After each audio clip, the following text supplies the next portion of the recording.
Back to my channel. আপনারা আশা করি সবাই ভালো আছেন, আমিও ভালো আছি। ক্রিপ্টোকারেন্সি মার্কেটে এই মুহূর্তে যদি আমরা লক্ষ্য করি সেক্ষেত্রে বিটকয়েন কিন্তু এখন $97,000 উপরের দিকে আছে, ইথিরিয়াম $850 উপরে আছে।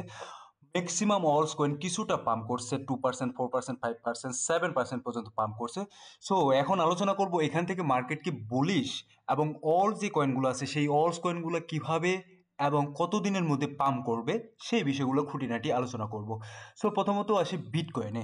বিটকয়েনের কয়েকদিনের চার্ট আপনাদেরকে আমি এই জায়গাটাতে লক্ষ্য করতে বলছিলাম যে বিটকয়েন এই জায়গা থেকে যে রেজিস্ট্যান্স জোনটা আছে সেই রেজিস্ট্যান্স জোনটাকে কিন্তু যে সাপোর্ট জোন ক্রিয়েট করার একটা পসিবিলিটি আমরা দেখতে পাচ্ছি। এটা কিন্তু আমি গত কয়েকদিন আগের ভিডিওতে বলছিলাম এবং আমার টেলিগ্রাম চ্যানেলে কিন্তু ভিডিও আকারে এটা ছেড়ে দিছিলাম অলরেডি, ঠিক আছে। সো এখন এই জায়গাটাতে যদি আপনারা দেখেন যে বারবার এই জায়গাটাতে রেজিস্ট্যান্স দেওয়ার পর মার্কেট কিন্তু নিচের দিকে আসতেছে, ঠিক আছে। সো এখন যে যে বিষয়টা হলো যে এই জায়গাটাতে যে রেজিস্ট্যান্সটা আছে এই রেজিস্ট্যান্সটা ব্রেক করে অলরেডি উপরের দিকে চলে গেছে। এর মানে হচ্ছে এই জায়গাটা এখন সাপোর্ট হিসাবে কাজ করার সম্ভাবনাটা বেশি। এবং যারা এই জায়গাটাতে শর্ট ট্রেড নিছেন, আপনারা বারবার দেখতেছেন এই জায়গাটাতে মার্কেট আপনার রেজিস্ট্যান্স নিতেছে এবং এই জায়গা থেকে মার্কেট বারবার নিচের দিকে আসে। দ্যাটস ওয়াই কিন্তু যখন মার্কেট এই জায়গাটাতে যায়, মার্কেট যাওয়ার পর কিন্তু অনেকে এই জায়গাটাতে শর্ট ট্রেড নিছেন, তাদের জন্য কিন্তু লিকুইডিট পর্যায়ে চলে গেছে অলরেডি। মার্কেট এখন এই জায়গাটা সাপোর্ট নেওয়ার পসিবিলিটি সবচেয়ে বেশি। তবে বিটকয়েনের ক্ষেত্রে যদি আমি বলি যে বিটকয়েন কিন্তু নিঃশূপে নীরবে সামনের দিকে অগ্রসর হচ্ছে এবং খুব রিসেন্ট টাইমে বিটকয়েন $1,00,000 কাছাকাছি চলে যাবে বা পৌঁছে যাবে, হিট করবে। বাট সবচেয়ে বড় কথা হচ্ছে যে অলস কয়েন কি করবে। দেখুন, অলস কয়েনের ক্ষেত্রে যদি আমি বলি এই জায়গাটাতে আমি ইথিরিয়ামের যে বিষয়টা বলছিলাম, যে ইথিরিয়াম যতক্ষণ পর্যন্ত এই জায়গাটাতে ভালো পারফরমেন্স না করতেছে ততক্ষণ পর্যন্ত অন্যান্য যে অলস কয়েন আছে সেই অন্যান্য অলস কয়েনেও কিন্তু একটা ভালো পারফরমেন্স দেখতে পাবো না। এবং কিছুক্ষণ আগেও কিন্তু আমি টেলিগ্রাম চ্যানেলে একটা পোস্ট করি যে এই জায়গাটাতে ইথিরিয়ামের যে একটা রেজিস্ট্যান্স জোন আছে সেই রেজিস্ট্যান্স জোনটা যদি ব্রেক করতে পারে, এই জোনটা ব্রেক করে উপরের দিকে যাবে, তখন কিন্তু মার্কেটে অলস কয়েনের একটা আমরা র্যালি দেখতে পাবো। এবং জোনটা কোথায় সেটা কিন্তু আপনাদেরকে এই জায়গায় বলে দিছি যে 2000 বা 2100 জায়গাটাতে, এই জায়গাটা হচ্ছে রেজিস্ট্যান্স জোন। এই জায়গাটাতে ক্রস করতে হবে। এই জায়গাটা ক্রস করলে আমরা ইথিরিয়ামে কিন্তু একটা ভালো মুভমেন্ট দেখতে যাচ্ছি সামনের দিকে। সো তারপরে আসি যে অলস কয়েনের এই অবস্থা বা অলস কয়েন কখন এবং কতদিনের মধ্যে পাম্প করতে পারে।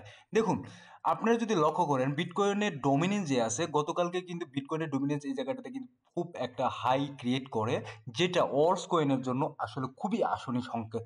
আমি বারবার এই কথাটা বলতেছি, অলস কয়েনে কিন্তু টাকা যাচ্ছে না, অলস কয়েনে কিন্তু মানি ইনজেক্ট হচ্ছে না। যত মানি ইনজেক্ট হচ্ছে সেটা বিটকয়েনে, এবং এটার ফলে কিন্তু ইম্প্যাক্ট পড়তেছে আমাদের পোর্টফোলিওতে, ইম্প্যাক্ট পড়তেছে আমাদের প্রফিটে। সো এই জায়গাটাতে আপনারা লক্ষ্য করুন, এটা গতকালকে এখানে একটা হাই ক্রিয়েট করে আবার কিন্তু কিছুটা নিচের দিকে আসছে এবং আবার কিন্তু এই জায়গাটাতে মোটামুটি উপরে যাওয়ার চেষ্টা করতেছে।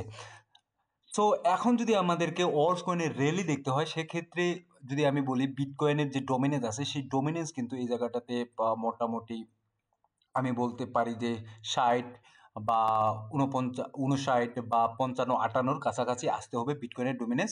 এটা যদি আমি বড় টাইম ফ্রেমে দেখি সেক্ষেত্রে বুঝতে সুবিধা হবে একটু। বড় টাইম ফ্রেমে চলে গেলাম, এই জায়গাটাতে দেখুন মোটামুটি অল টাইম হাই ক্রিয়েট করছে বিটকয়েনের ডমিনেন্স, যেটা আমাদের অল যে কয়েন আছে অলস কয়েনের জন্য কিন্তু খুব ভালো একটা সম্ভাবনা নাই বললেও চলে এই মুহূর্তে। বাট এই জায়গাটাতে এখন কথা হচ্ছে আপনাদের কিছুদিন আগেও যখন অলস কয়েনগুলোতে ভালো একটা র্যালি আসছিল তখন কিন্তু বিটকয়েনের ডমিনেন্স কোথায় ছিল? ৫৫ বা ৫৫-তে। সো আমরা যদি আবার অলস কয়েনে ভালো একটা র্যালি দেখতে যাই সেক্ষেত্রে এই বিটকয়েনের ডমিনেন্স ৫৪ বা ৫৫-তে আসতে হবে। এর আগে আমরা অলস কয়েনে ভালো র্যালি একটা দেখতে পাবো না, ঠিক আছে। এবং টোটাল থ্রির অবস্থাও কিন্তু সেম একটা পর্যায়ে অলস কয়েনের, যেহেতু মানেই যে হচ্ছে না সেক্ষেত্রে আসলে ওইভাবে মানে বলার মতো কোনো কিছু নেই। যে একটা রেজিস্ট্যান্স, এই জায়গায় রেজিস্ট্যান্স আমি বলবো না, এই জায়গাটা যদি ক্রস করতে পারে আর 850-র উপরে সেক্ষেত্রে হয়তো বা এটাকে 950 বা 930 বিলিয়ন মার্কেট ক্যাপের মধ্যে দেখতে যাচ্ছি। বাট এই জায়গাটা এখন পর্যন্ত মনে হচ্ছে না যে এটা ক্রস করবে, কারণ এই জায়গায় একটা রেজিস্ট্যান্সের মতো কাজ করতেছে হালকা, এবং ওই জায়গাটাতে মার্কেট গিয়ে আবার কিন্তু নিচের দিকে নামতেছে অলস কয়েনের বেলায়। সো এখন অলস কয়েন হচ্ছে কি? অলস কয়েন হচ্ছে এই মুহূর্তে আমাদের জন্য একটা বিষের ফড়ার মতো, যে অলস কয়েন কেন পাম্প করতেছে না। তবে এই জায়গাটাতে একটা কথা বলি, কিছু কিছু অলস কয়েন আছে যেগুলো কিন্তু ভালো পাম্প করা শুরু করে দিছে। তার মধ্যে কিন্তু সোলানা, সোলানার কথা আমি এই বলি যে সোলানা হচ্ছে এমন একটা কয়েন, যে জায়গাটাতে বিটকয়েন পাম্প করবে সেই জায়গাটাতে কিন্তু সোলানাও খুব দ্রুত পাম্প করে, এবং বিটকয়েনের তুলনাও সোলানা কিন্তু বেশি একটু পাম্প করে যখন র্যালিটা আসে ক্রিপ্টোকারেন্সি মার্কেটে। সো দেখেন, সোলানা কোথায় ছিল এবং কোথায় চলে আসে এর মধ্যে, এবং বিএনবি কিন্তু ওই $600 কাছাকাছি ওই জায়গাটাতেই আছে বিএনবি। এবং আমি যদি ইথিরিয়ামের কথা বলি, ইথিরিয়াম কিন্তু গত 24 ঘন্টা এই জায়গাটাতে একটা ভালো পারফরমেন্স করছে, এবং ইথিরিয়াম কিন্তু এই মুহূর্তে কেনার একটা বাইং এর কিন্তু একটা ভালো জোন আছে। এবং অন্যান্য কয়েনের ক্ষেত্রে যদি বলি, ওই সেম একটা জায়গায় ঘোরাফেরা করতেছে, সেম জায়গাটাতে আছে।